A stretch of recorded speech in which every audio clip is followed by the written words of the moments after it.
तुम नहीं जानती तो सुनो लड़की। एक बंजारा था जिसने एक कुत्ता पाल रखा था। वो कुत्ता बहुत समझदार था, जिसे बंजारा अपनी औलाद से भी ज्यादा प्यार करता था। एक समय ऐसा आया कि एक कातक नाम की भयंकर बीमारी के चलते बंजारे का सारा परिवार उस बीमारी की भेंट चढ़ गया और बंजारे की करोड़ों की संपत्ति भी बिक गई। दुखी बंजारा अपने कुत्ते को लेकर आगरा में एक साहूकार के पास जाता है और साहूकार को 10,000 के बदले अपना कुत्ता गिरवी रखने को बोलता है। उस समय 10,000 एक बहुत बड़ी रकम होती थी। पहले तो बनिए ने बंजारे को मना कर दिया, पर फिर कुछ सोचकर उसने बंजारे को 10,000 रुपए दे दिए। कुछ ही समय बीता था कि एक रात सेठ के घर डाकू घुस गए। बंजारे का कुत्ता सब हरकत देख रहा था। सोचा भौंकूंगा तो परिवार के सब लोग उठ जाएंगे और ये डाकू उनका भी कत्ल कर देंगे। वो चुपचाप बस उनको देखता रहा। जब डाकू सेठ के घर चोरी किए हुए धन को लेकर चल पड़े तो कुत्ता चुपचाप उनके पीछे पीछे हो लिया। सेठ के पास इतना धन था कि डाकू उसे निकाल तो लाए, पर अब उनसे वो लेकर चला भी नहीं जा रहा था। दिन भी निकलने के करीब हो चला था। डाकुओं ने सोच विचार कर उस धन को एक तालाब के अंदर छिपा दिया। सोचा बाद में आराम से निकाल ले जाएंगे। कुत्ता डाकुओं की सब करामात देख चुपचाप वापस घर चला गया। सुबह हुई तो सेठ के घर कोहराम मच गया। पता चला कि चोर सारा धन निकाल ले गए। सेठ का रो रो कर बुरा हाल था। आस पास के लोग उसे दिलासा दे रहे थे। सेठ ने रोते रोते कहा, मैंने सुना था बंजारे का कुत्ता बहुत समझदार है, पर ये नमक हराम तो एक बार भौंका तक नहीं। तभी बंजारे का कुत्ता उस सेठ की धोती पकड़कर खींचने लगा। कुत्ते की हरकत देख पास खड़े एक समझदार व्यक्ति ने सेठ से कहा, सेठ जी ये कुत्ता कुछ कहना चाहता है, हमें इसकी सुननी चाहिए। और सभी लोग कुत्ते के पीछे पीछे हो लिए। सबको लेकर कुत्ता उसी तालाब के पास पहुंच गया जहां रात को डाकुओं ने सारा धन छिपाया था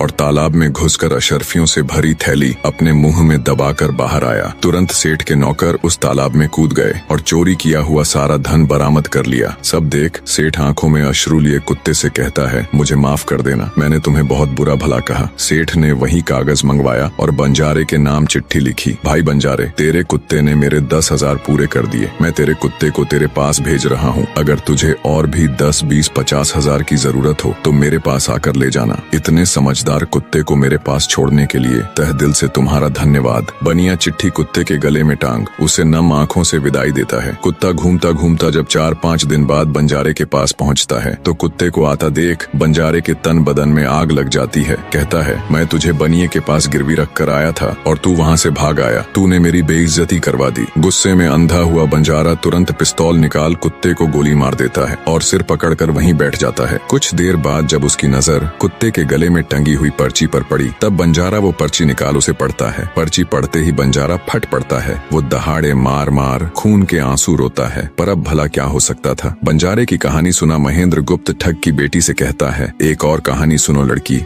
एक राजा के पास एक बहुत समझदार पढ़ाया हुआ तोता था। वह बड़ा चतुर था। एक दिन राजा तोते को अपने साथ गंगा स्नान को ले गया और उसको घाट पर बैठाकर स्वयं स्नान करने लगा। तभी तोते की नजर अमर फल पर पड़ी जो पास ही नदी में बहता हुआ आगे बढ़ा जा रहा था। वह उसको नदी से बाहर निकाल लाया और राजा के आने पर उसको वह अमर फल देता हुआ बोला, महाराज यह अमर फल है, इसे खा लीजिए। राजा ने कहा, मैं अकेला अमर फल खाकर क्या करूंगा, अपने बाग में लगा दूंगा। जब इसमें फल लगेंगे तब सब कुटुंबियों को खिलाकर अमर कर दूंगा। गंगा स्नान से लौटकर राजा ने वह फल माली को देकर कहा, इस फल को बाग में लगा दो। थोड़े ही दिनों में पेड़ फल फूल गया, उसमें फल लगने लगे। एक दिन एक फल पककर पेड़ से गिरा तो उसे सांप ने सूंघ लिया, जिससे वह जहरीला हो गया। अनजान माली वह अमर फल लेकर राजा के पास आया। राजा फल को देखकर बहुत खुश हुआ और कुछ सोचकर वो फल पहले कुत्ते को खाने को दिया। क्योंकि राजा बड़ा नीतिवादी और विचारवान था, वह जानता था कि बिना सोचे समझे किसी भी वस्तु को खाना ठीक नहीं होता। राजा ने ज्यों ही वह फल कुत्ते को खिलाया, कुत्ता मर गया। यह देखकर राजा ने क्रोधित होकर अपने तोते से कहा, बेईमान तोते, तू हमें जहर देकर मारना चाहता था। ये कहकर राजा ने क्रोध में आकर तोते को मार डाला और माली से कहा, इस पेड़ के चारों ओर घेरा डाल दो जिससे कोई इसका फल न खा सके। एक दिन उसी शहर में एक सास बहू में भीषण लड़ाई हुई। बुढ़िया घर से निकलकर कहने लगी, आज मैं राजा के बाग में जाकर जहर वाला फल खा लूंगी। ये कहकर वह बाग में आई और जैसे ही उसने फल तोड़कर खाया तो वह 16 वर्ष की युवती बन गई। जब राजा को यह समाचार मिला तो उसे सारा माजरा समझते देर न लगी। राजा को बड़ा दुख हुआ। वह कहने लगा,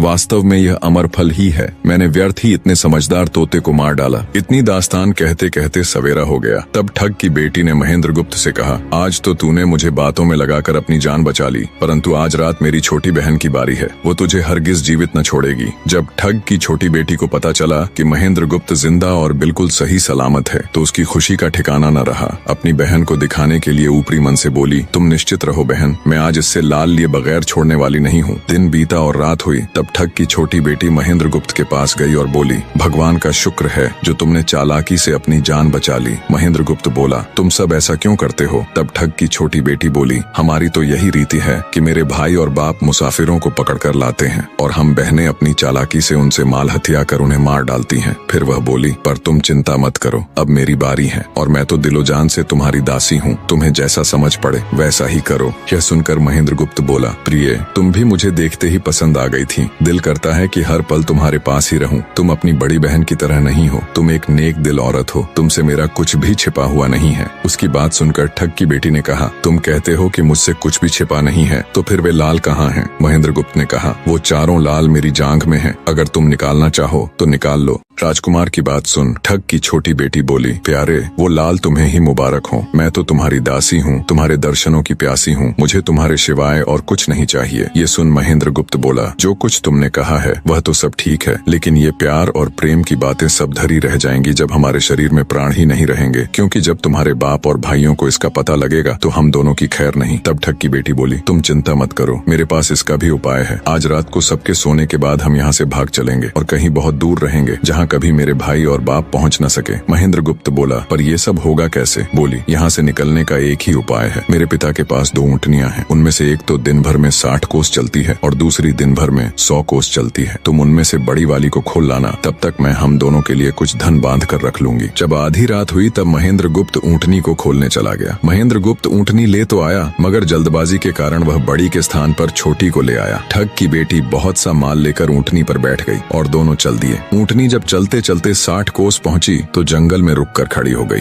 बीच जंगल में ऊँटनी को खड़ी देखकर महेंद्र गुप्त और ठग की बेटी के होश उड़ गए। ठग की बेटी बोली, अनर्थ हो गया, तुम रात के अंधेरे में बड़ी ऊँटनी की जगह छोटी को ले आए। मेरे पिता और भाई आते ही होंगे, वो हमें नहीं छोड़ेंगे। इधर जब सवेरा हुआ तो ठग ने देखा कि उसकी बेटी और मुसाफिर दोनों गायब हैं। उसने सोचा कि निसंदेह वह बदमाश मेरी बेटी को भगा ले गया है। तबेले में जाकर देखा तो पाया कि छोटी ऊँटनी गायब है और बड़ी वहीं है। सोचा ज्यादा दूर नहीं गए होंगे और ऊँटनी पर सवार होकर उसने उसे तेजी से दौड़ा दिया। थोड़ी ही देर में जंगल में उस स्थान पर जा पहुंचा जहां महेंद्र गुप्त और उसकी बेटी ठहरे थे। महेंद्र गुप्त ने जब उसको आते देखा तो बहुत घबराया और कहने लगा, देखो तुम्हारा पिता आ रहा है, अब उससे प्राण कैसे बचेंगे? लड़की ने कहा, घबराओ मत और जो मैं कहती हूँ उसे ध्यान से सुनो। जाओ, जाकर उस पेड़ पर चढ़ जाओ। जब मेरा बाप तुम्हें पकड़ने के लिए आएगा और पेड़ पर चढ़ेगा तो मैं चुपके से बड़े वाली ऊँटनी पर चढ़कर उसको तुम्हारी डाल के नीचे खड़ा कर दूंगी। तुम कूद कर उस पर बैठ जाना, इस प्रकार हम दोनों बचकर साफ निकल जाएंगे। यह सुनकर महेंद्र गुप्त तुरंत पेड़ पर चढ़ गया। तब तक ठग भी वहां आ पहुंचा।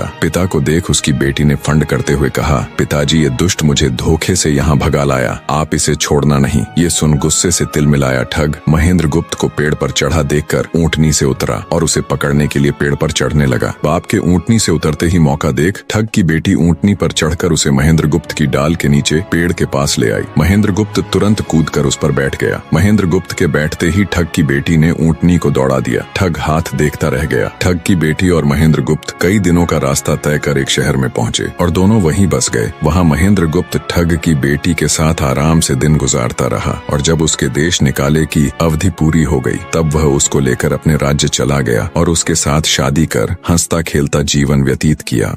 निष्कर्ष, महेंद्र गुप्त और ठग की बेटी की यह कथा हमें यह सिखाती है कि प्रेम और विश्वास का बंधन सबसे मजबूत होता है। जब बुद्धिमत्ता, धैर्य और निस्वार्थ प्रेम मिलते हैं तो असंभव को भी संभव बनाया जा सकता है। जीवन में चाहे कितनी भी कठिन परिस्थितियां क्यों न आए, सही निर्णय, संयम और परस्पर विश्वास हमें हर संकट से बाहर निकाल सकते हैं। अगर आपको ये कहानी पसंद आई तो इसे अपने दोस्तों के साथ जरूर शेयर करें, क्योंकि कहानियां सिर्फ सुनी नहीं जाती बल्कि महसूस की जाती हैं। धन्यवाद मेरे लाडले दर्शकों।